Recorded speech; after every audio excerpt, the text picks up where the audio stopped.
This is India's first Hyperloop test track. This 410-meter-long test track is built by Tutiar Hyperloop in collaboration with IIT Madras and their Avishkar Hyperloop team. I'm Caleb Friesen, and you're watching our weekly Indian startup news show here at Backstage with Millionaires. And this test track is actually part of a much larger 11.5-kilometer-long testing facility, which they planned for the first phase. And this is a huge deal for a couple of reasons. First of all, let's start with the fact that Hyperloop technology has been struggling on a global level. Elon Musk, who first popularized the idea back in 2013 with his paper Hyperloop Alpha, seems to have moved on, and SpaceX even dismantled their Hyperloop test tunnel, reportedly turning it into a parking lot. And it's not just Elon. Richard Branson's Hyperloop One achieved a top speed of 172 kilometers per hour during human trials in 2020, but they pivoted to cargo transportation before shutting down entirely in 2023. So billions of dollars have gone into trying to commercialize Hyperloop, yet no one has succeeded so far. But Indian startups like Tutiar Hyperloop, working with IIT Madras, are still in the race, and IIT Madras has the backing of India's Ministry of Railways, which granted them 8.3 crore rupees to make Hyperloop a reality by 2030. And then we also have IIT Madras's Avishkar Hyperloop, which isn't new to this game. They were the only team from Asia to compete in SpaceX's Hyperloop pod competition in 2019, where they made it to the top 10 out of over 1,600 teams. And they're not alone, because Quintron's Hyperloop is also working on a 100-meter-long test tube to validate the technology. But the question is, can Indian startups succeed where global giants with billions of dollars have failed? All right, next up in the news, and coming back to Elon here, there are reports that Tesla is now looking for showroom space in New Delhi.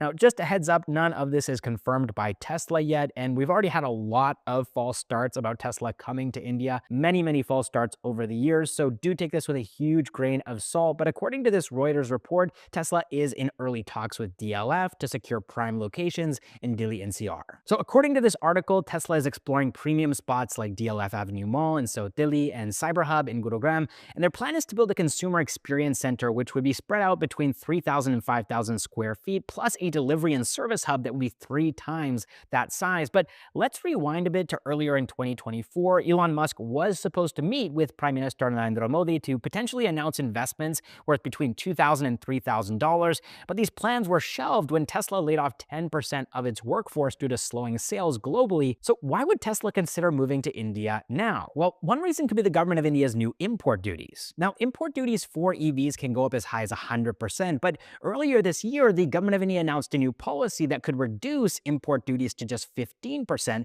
for certain electric vehicles. But to get these benefits, Tesla would need to commit to investing $500 million in India and start manufacturing their cars in India within 3 years. But it's not just Tesla that might be considering this. Hyundai and Toyota are also interested in India's EV space. All right, next up in the news, Zepto's co-founder and CEO Adit Palicha has announced on X that Zepto will soon launch a separate app for their 10-minute food delivery platform Zepto Cafe, and the numbers here are kind of impressive. Adit revealed that Zepto Cafe is already handling 30,000 orders a day and scaling rapidly, opening over 100 cafes every month, and the company says that their cafe business has reached an annual revenue run rate of 160 crore rupees on its gross merchandise value, and expects this number to hit 1,000 crore rupees by FY26. That being said, though, it isn't all smooth sailing over at Zepto. Reports say that Martin Dinesh Gomez, their chief human resource officer, is leaving after less than a year at the company, and this isn't the first big departure. In June, Zepto lost multiple senior leaders, including Manik Oberoi, the VP of Growth and Retention, Viral Javeri, the Chief Business Officer, and Ashish Shah, the Senior VP of Finance.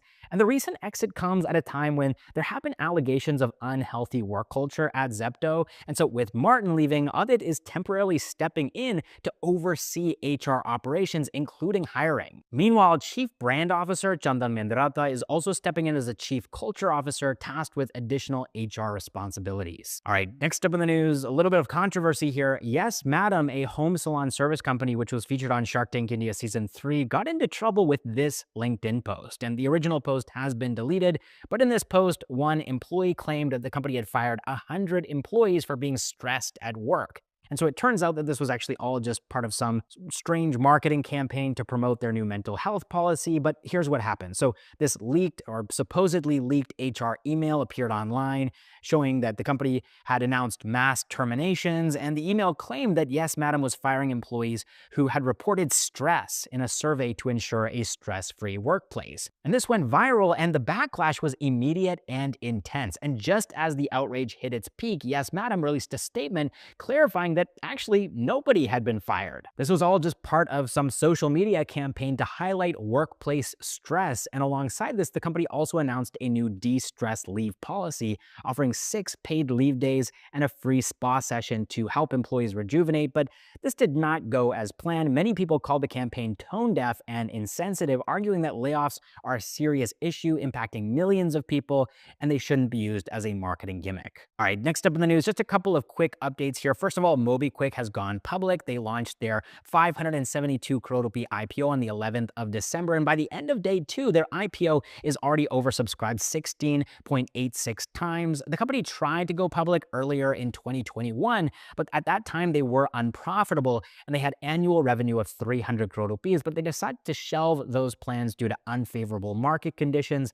And since then, their revenue has gone up to 890 crore rupees in FY24 with a net profit of 14 crore rupees. Next up in the quick news, talking about profits here, e-commerce giant Myntra has reported their FY24 financials, and while their revenue climbed to 5,122 crore rupees, they also posted a profit of 31 crore rupees. And this is commendable considering that they had posted a loss of 782 crore rupees in FY23. Next up in the quick news, Lenskart has signed an MOU with the government of Telangana to set up their latest manufacturing facility in the state, which would receive an investment of 1,500 crore rupees and is expected to create 2,100 jobs. And then finally in the quick news here, talking about investments, GrowX Ventures has launched a 400 crore rupee fund, and through this fund they're planning to invest in seed to Series B stage deep tech and B2B startups. While seed stage startups would get up to 10 crore rupees in investment, Series B startups would get anywhere between 20 and 30 crore rupees in investment, and they're planning to invest in between 20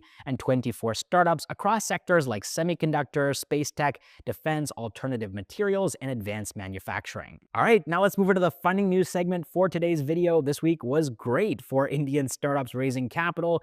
The ecosystem raised a total of $587 million, making it the second best funding week of the entire year.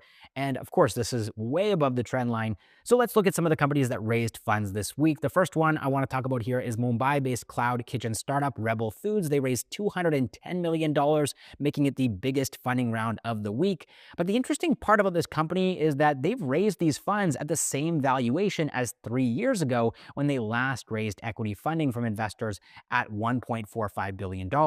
Following that, we have a Pune-based industrial robotics startup Haber. They're automating industrial processing like managing water and chemical supply at large factories by using sensors to monitor and adjust their supply in real time. They've raised $44 million in their Series C round. And by the way, we actually made a video about the top 10 startups from Pune. You can find that video in the top right corner of your screen. Haber is one of the companies mentioned in that video. But then after that, we have Bengaluru-based space tech startup Pixel, which is making hyperspectral imaging accessible to businesses through their satellites, their constellation of satellites. And they've raised $24 million in their Series B round, closing it at $60 million.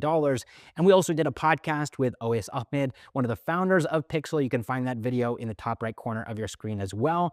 And then next up, we have Bengaluru-based quick commerce startup First Club, which will be focusing on delivering only fresh items with high-quality ingredients to customers who are health conscious and are willing to pay 5 to 10% extra to get those ingredients. And I say will be focusing because the company hasn't yet launched, but they have raised $8 million in their seed round. Now, how did that happen? Well, the founder is actually the former CEO of online travel company ClearTrip, so he definitely has a good track record. And then finally, we have Tiruvananthapuram-based semiconductor startup Netra Semi, which is designing customized high-performance chips for industries like AI, machine learning, networking, and IoT, and they've raised $1.2 million in their pre-Series A round. All right, that is all the startup news that I have for you all this week. I'm Caleb Friesen, and this has been Backstage with Millionaires. Thank you so much for watching, and I will catch you in the next one.